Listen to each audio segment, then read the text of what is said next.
Congrats on finally finishing this quilt top. Lay it out and take a photo of it if you haven't already, and let's talk about some different types of quilting that we can do with this. I'm going to show you 6 different options for quilting your top based on your level, style, and machine type. If none of these tickle your fancy and you quilt it differently, that's great too. You do not need to start quilting your quilt yet. The next couple of videos will cover preparing everything to get ready for quilting. So for now, just start thinking about how you want to quilt your top.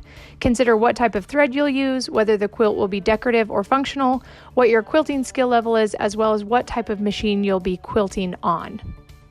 The first option is straight line quilting with a domestic machine and feed dogs and a walking foot. This one is pretty straightforward. The second option is easy free motion quilting. You can do this on a domestic machine as long as you can lower the feed dogs and move free motion, a sit-down quilting machine, or a long arm quilting machine. Next is a medium level free motion quilting. This consists of stitching the same design in each of the hexagon blocks, suitable for any machine that allows you to do free motion quilting. Then we have the fourth option for free motion quilting, expert level. This layout is not for the faint of heart. It requires a little more care to detail and possibly the use of a marking pen to keep you on track with each layer. It also consists of some ruler work, which is a skill that you should be practiced with before attempting on a quilt top that you took so much care and time to create. I've also included a couple options for those of you who like to do computerized machine quilting. The first computerized option is this awesome honeycomb edge-to-edge design that I created specifically to match the aesthetic of the top. It's included in the class. Finally, there's also an option for you to use your computerized system, but dropping an identical block into each of the hexagons. This design is called Cute Hexie number 4 and is one of over 100 cute hexies available on my website. So if you don't love this one, go check out all the others on carlyporter.com. But this one is also included free of charge within your tuition for this course. We will go more in depth about each of these options here in this video. So when I was first trying to decide which option to go with, I put out a poll on Facebook and Instagram showing all of the different options.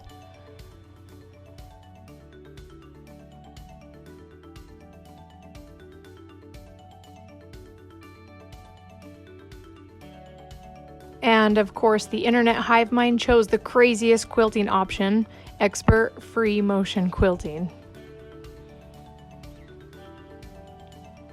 So that's what I did, and I'm excited to see what you choose.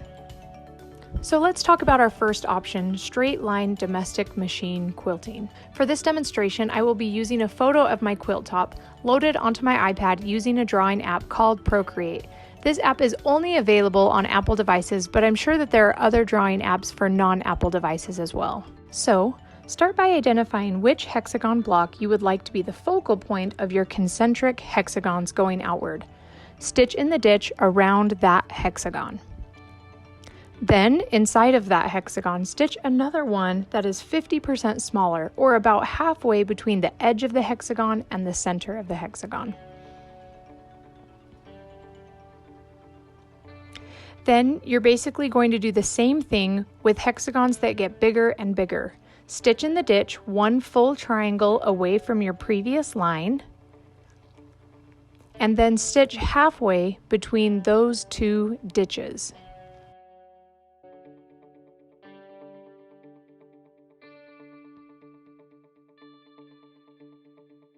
Repeat this pattern until you have reached all the edges of the quilt top.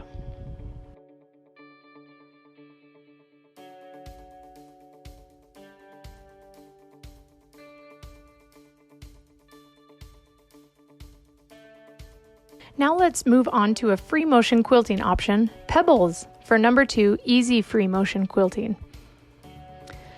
Pebbles are a wonderful motif to learn if you're a beginner and really looking for a design that's easy to hide mistakes and also gives you valuable practice with gaining muscle memory with your machine. This portion of the tutorial is actually an excerpt from my book titled Hand-Lettered Quilting. It's jam-packed with tons of free motion quilting fillers that you could do on this quilt top and has built-in interactive QR codes that take you to rich videos and educational content. So today I'm going to share with you the Pebbles tutorial from the book. Just scan the QR code, click the link, and enjoy. Let's talk about pebbles. So pebbles are one of my favorite designs to quilt. I know that some people love them and some people hate them. I'm one of those people who loves them. When I first started learning how to quilt, pebbles are one of those designs that I saw all the time on other people's quilts, and I could just never figure out quite how to quilt them. So let me take you through the process of what I went through so that we can have really nice pebbles together. So when I first started drawing pebbles, or quilting pebbles rather, they kind of looked like this. So I would start with a pretty smooth circle, and then slowly it would kind of just start to look like a stretched out phone cord. And it drove me insane. Seriously insane. So let me show you some guidelines that will help you on your journey to having really nice pebbles. So the first one is to change direction. The second one is to change size. And the third one is to hug the edges. So imagine that these are some little arms giving you a hug. Okay? So let me show you the way that you can do your pebbles using these guidelines to have them look a lot nicer. So with this first one, notice that I went clockwise with every single pebble, and I had these really big open spaces, and my pebbles all looked teardrop shaped. They weren't really round. So changing direction with your pebbles is a really good way to help your pebbles stay circular.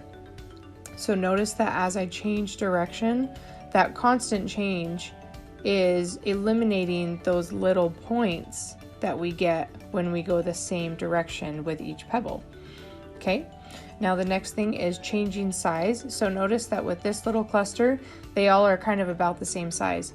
And when you do pebbles that are all the same size, it's really easy for them to start looking like they're in a row or like an egg carton. And I don't necessarily want that either. I want them to have a little more diversity. So I'm going to change direction and also change size. And that will automatically break up the space so that I can't put them in a row. It'll automatically force them to be more pebbly or cobbly than to be an egg carton. Okay. Now the third guideline is to hug the edges. So what I mean by that is as you're doing your pebbles, you want to either hug the edges of the spaces that you're filling or the edges of your existing pebbles.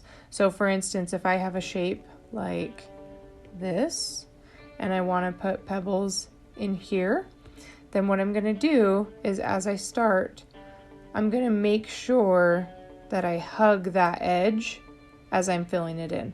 I don't want to just kind of go off into la la land like this, because then as those pebbles grow, I have this weird awkward space to fill here and then also back here. So I want to make sure that I kind of strategically go. So I might kind of fill in this motion, filling it up. Okay.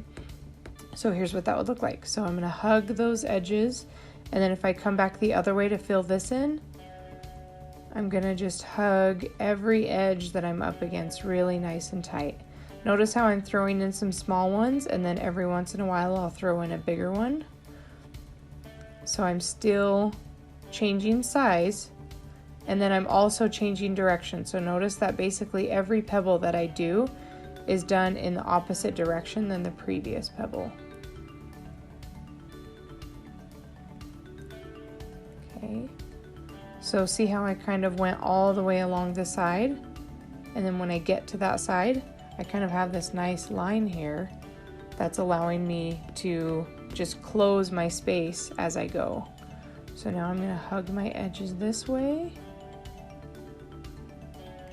and get in there.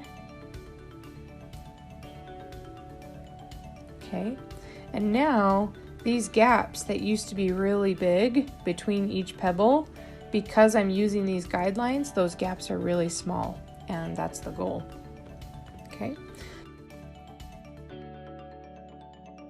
This video is obviously sped up quite a bit, but it gives you a little look at how I quilt pebbles. This particular demo is of me micro quilting pebbles. If you choose to do pebbles across your entire quilt, you'll want to do them much larger than this so that the quilt will still be soft and snuggly.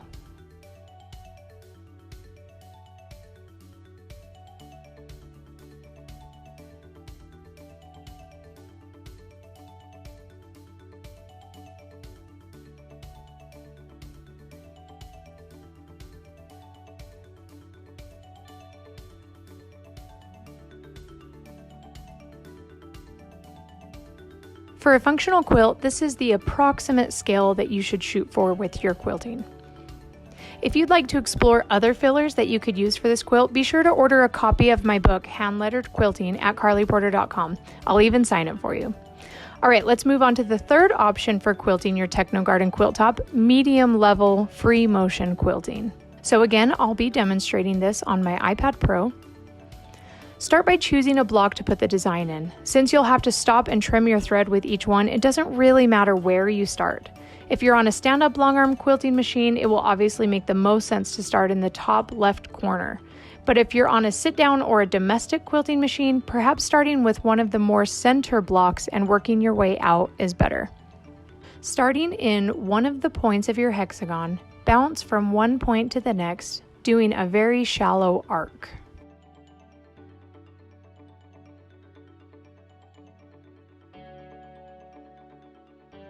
Next, do a loop in each triangle with the furthest point of the loop going about 1 to 2 inches from the center of the hexagon block.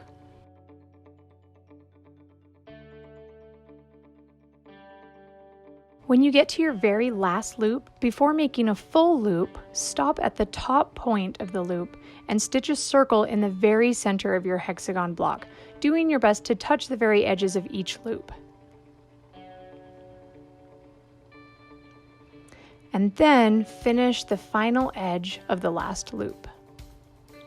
Then repeat the same path with each hexagon block. By the end of quilting this quilt top, you'll be a master at this design. If you feel like you need to draw it on your quilt top with a marking pen a few times before you start quilting, that's a great way to practice with low stress.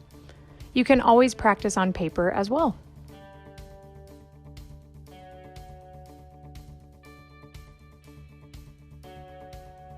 And there you have it. So beautiful. All right, you guys, let's move on to option number 4, expert level free motion quilting. I'll be honest with you, this one is just a ton of breaking things down into very small, manageable chunks. I know that looking at it as a whole is quite overwhelming, but I will provide a still image of this quilting option for your reference. And even when I was quilting the original quilt, I was constantly referencing what I had drawn in the diagram. So let's break things down here from the very beginning. For the center of the quilting design, I actually chose to offset it on this hexagon block. Start by stitching in the ditch around that hexagon.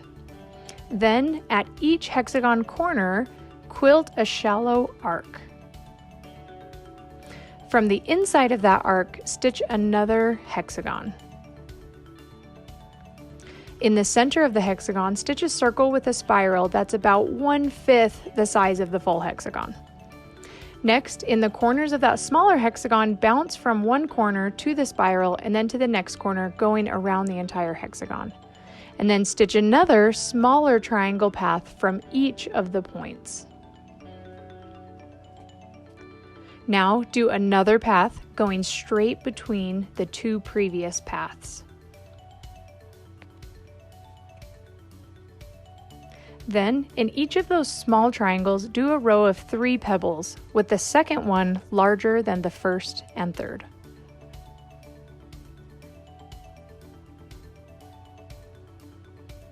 Finally, just do some cute little flower petals on the edge of the spiral circle, right inside each of the tall, skinny triangles.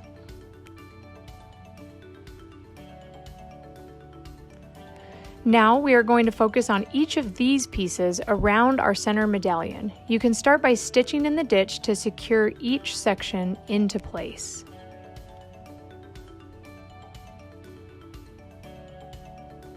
From here, going from each corner, stitch a very deep arc, like so. And then inside of each of those arcs, stitch some zigzags.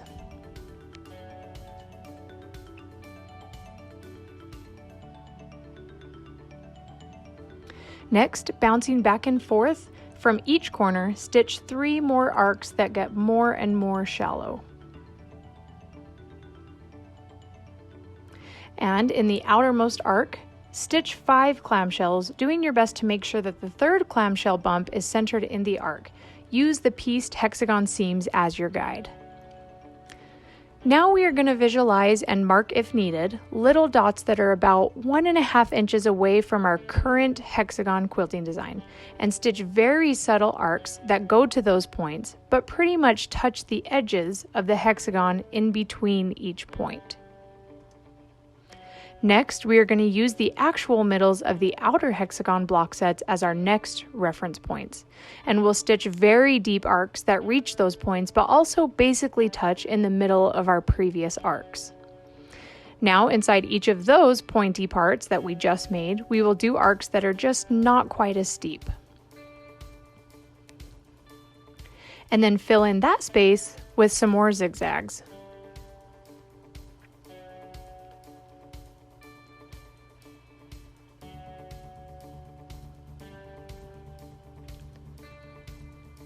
Now we are going to move on to those cool log cabin style triangles that look like they're nested behind our star. Start by stitching in the ditch almost full triangles that are between each of those pointy points that we just finished. Now, starting at the top of that triangle, we're going to do a double log cabin type of design, working our way from the top of the triangle to the bottom. Always start on the same side of each triangle, and you should be able to alternate sides of the triangle about 8 or 9 times.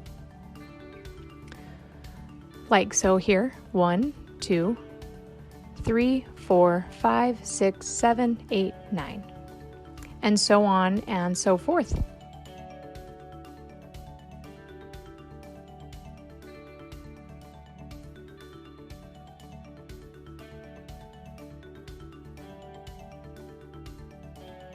Now going back to our pointy points, we're going to fill in the space between those and the log cabin triangles that we just created.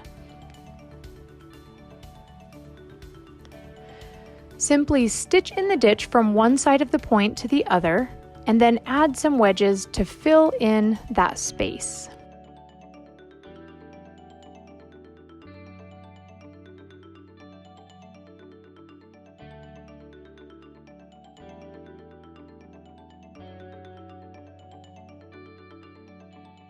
Next, we're going to add 2 echoes that are about 1 inch apart each.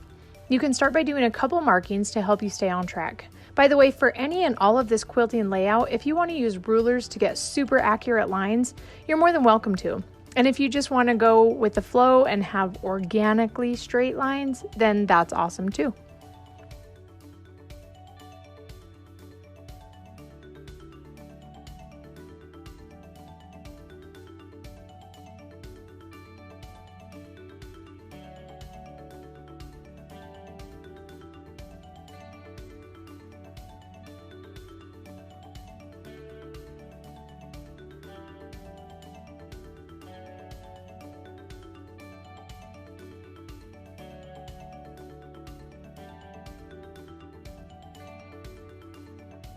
Inside of the outer echo, we'll add a wavy, wiggly line.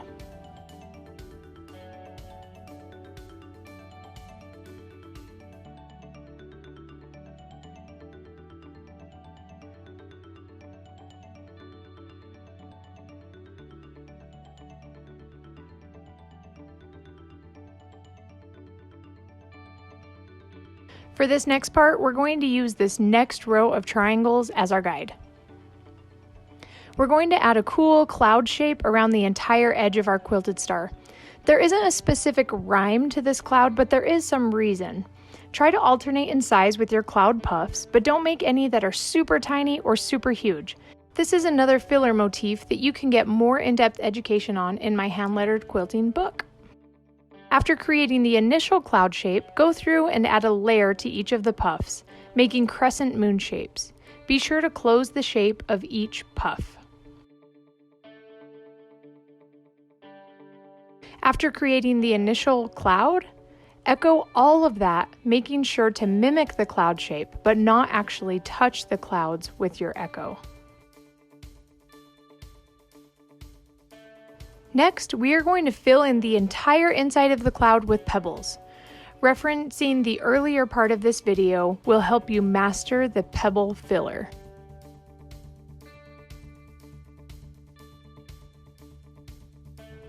Finally, we're going to tackle the outer edges and background of our quilt.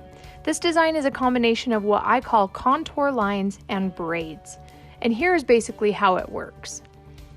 About 5 cloud puffs into the quilt, I'll add a wavy line coming from between 2 of the puffs and going towards the edge of the quilt, and 2 more lines on either side of that line fill in with zigzags from side to side and then echo both of those sides.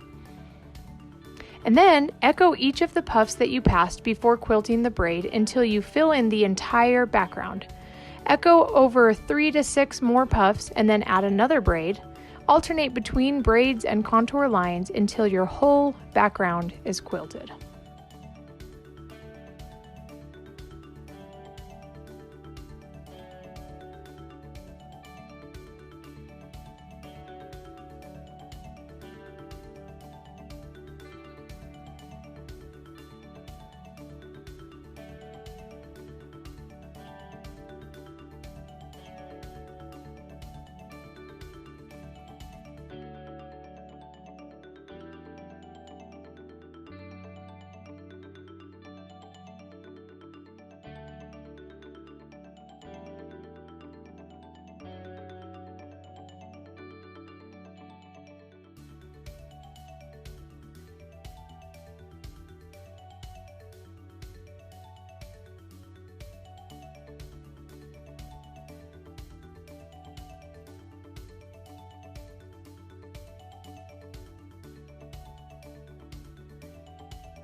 And there we have it, folks. Holy shnikey! Now, as for options 5 and 6 for computerized quilting, those are pretty self-explanatory. Use the honeycomb design for an edge-to-edge and the cute hexie number 4 as a drop-in block design. Stay tuned for our next lesson where we prep everything for the actual quilting. Yay!